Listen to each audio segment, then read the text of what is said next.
세상을 떠돌고 있는 믿거나 말거나 괴담들. 첫 번째 이야기, 백만장자의 취미.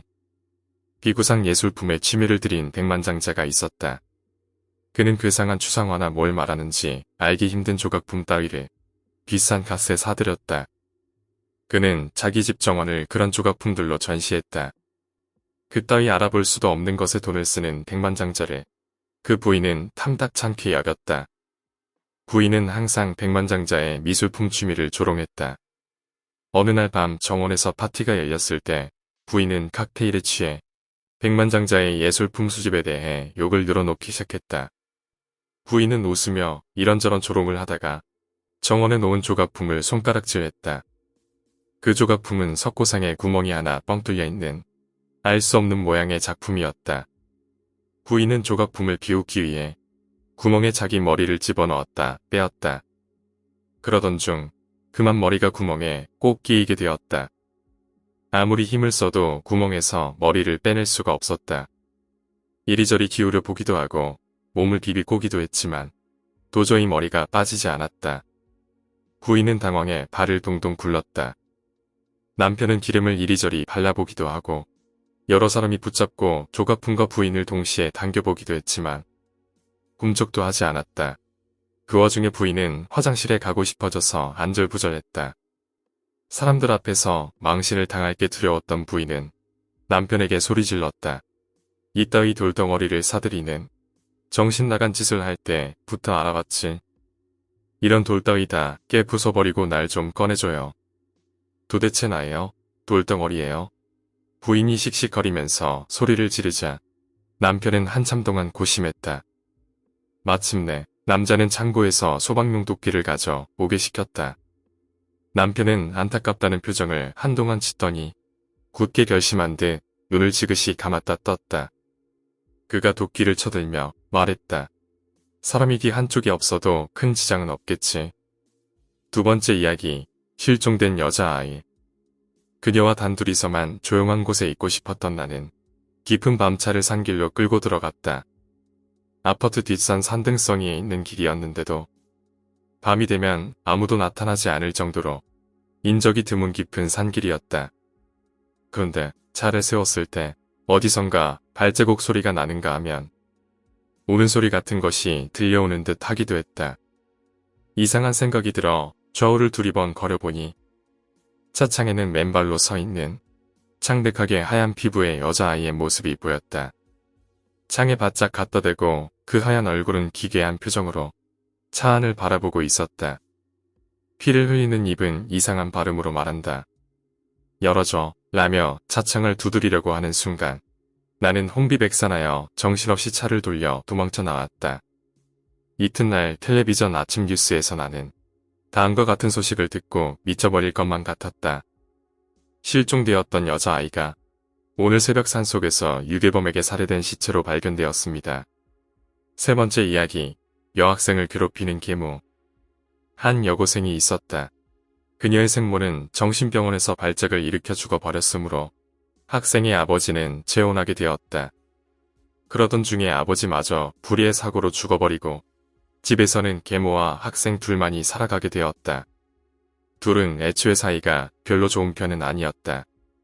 그리고 아버지가 죽은 후에 더욱 사이가 멀어지게 되었다. 집안의 분위기는 점점 더 험악하고 불길해져 간다. 그러던 어느 날 학생은 괴로운 표정으로 자신의 제일 친한 친구에게 간밤에 일어난 일을 털어놓는다. 그날 밤 학생은 흰 옷을 입고 머리를 풀어헤친 귀신이 서서 자신의 이름을 부르며 손짓하는 모습을 봤다는 것이다. 귀신의 얼굴에는 아무 표정도 없고 어둠 속에서 불길하게 맴돌며 그저 손짓을 할 뿐이었다. 학생은 이 사실을 주위 사람들에게 말하지만 아무도 믿어주지 않는다. 같이 살던 계모는 그런 귀신 따위 결코 본 적이 없다고 한다. 그것은 헛것을 본 것이거나 꿈이라고 한다. 하지만 학생은 매일 밤마다 그 귀신이 나온다고 울부짖는다. 학생은 마침내 점점 정신이 피폐해지고 여의어가는 것만 같다. 학생은 한층 쇠약해져서 꼭 큰 병에 걸린 사람처럼 보이기까지 한다. 생모가 정신병원에서 죽은 것을 알고 있는 계모는 학생에게도 정신병이 오고 있는 것은 아닌가 되물을 뿐이다. 계모는 학생을 정신병원에 입원시키려고 한다. 학생은 마침내 자신에게 호감을 갖고 있던 선생님에게 모든 것을 말하며 상담을 한다. 선생님은 학생의 집에 온다.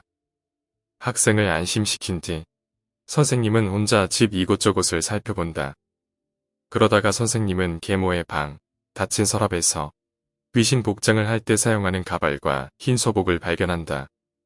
선생님은 그제서야 사실을 눈치챈 듯 학생에게 다음번에 또 귀신을 보면 바로 자신에게 전화하라고 한다. 선생님은 학생이 불쌍해 견딜 수가 없다. 경찰에 연락을 해야 할까? 아니면 계모와 이야기를 해볼까 하루 종일 고민한다. 그날 밤 선생님에게 학생이 건 전화가 울린다. 선생님, 또 귀신이 나왔어요.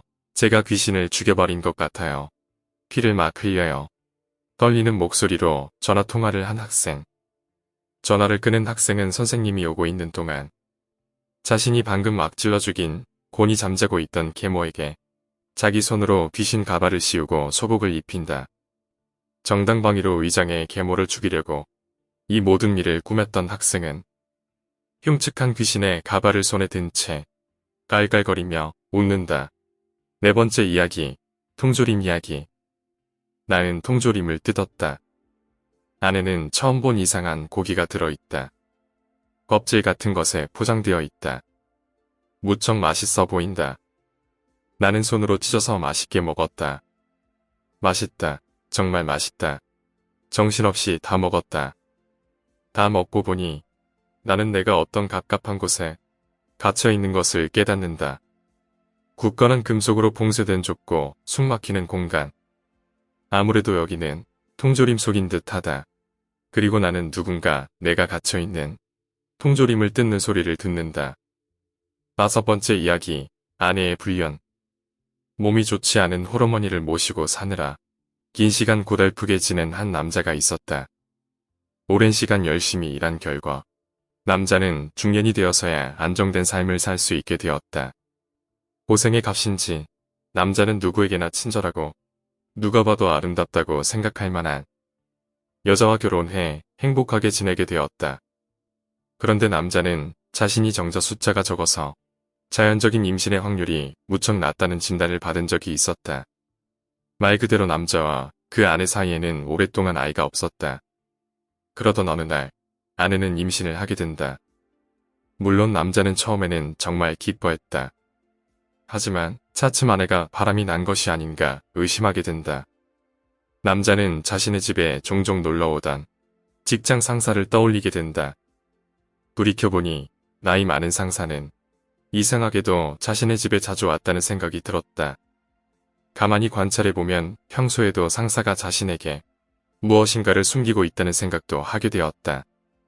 직장 상사와 아내와의 나이 차이는 30년 이상이어서 남자의 눈에 상사는 볼품없는 영감일 뿐이었다.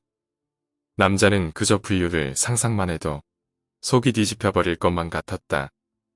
아내가 출산을 하게 되자 남자는 아기가 상사와 닮았다는 생각을 하게 된다. 자신과 닮은 듯 하기도 하지만 아무래도 상사와 닮았다는 생각을 지워버릴 수 없다. 상사가 부인의 출산을 축하해주는 태도도 어딘지 의심스러웠다. 남자는 점차 생각에 시달리다가 직장 동료들에게 넌지시 물어보았다. 그런데 직장 동료들조차도 사진을 보고 아기와 상사가 닮았다는 이야기를 한다. 남자는 견딜 수 없어서 직장에 나가지 않아 버린다. 걱정이 된 상사가 남자의 집에 찾아온다. 남자는 상사의 얼굴을 보자 견딜 수 없다. 그러나 참고 인사치레를 한다. 상사는 아기를 보자 너무나 사랑스럽게 안아준다. 남자는 이것은 결코 남의 아기에 대한 태도가 아님을 본능적으로 확신한다. 분노에 찬 남자는 순간적으로 부엌칼을 집어들어 상사를 찌른다. 상사는 난자당하여 죽어버린다. 비명소리를 듣고 방에 있던 남자의 어머니가 나와 그 광경을 보았다. 남자의 어머니는 놀라 털썩 주저앉는다. 남자가 떨리는 목소리로 말한다. 저 자식이 애 아버지였어요. 그러나 어머니는 통곡을 하며 고개를 가로젓는다. 아니야, 저 사람은 너의 아버지란다. 오늘 이야기는 여기까지입니다. 오늘 이야기가 재미있으셨다면 구독과 좋아요, 댓글 부탁드립니다. 댓글은 저에게 큰 힘이 됩니다. 감사합니다.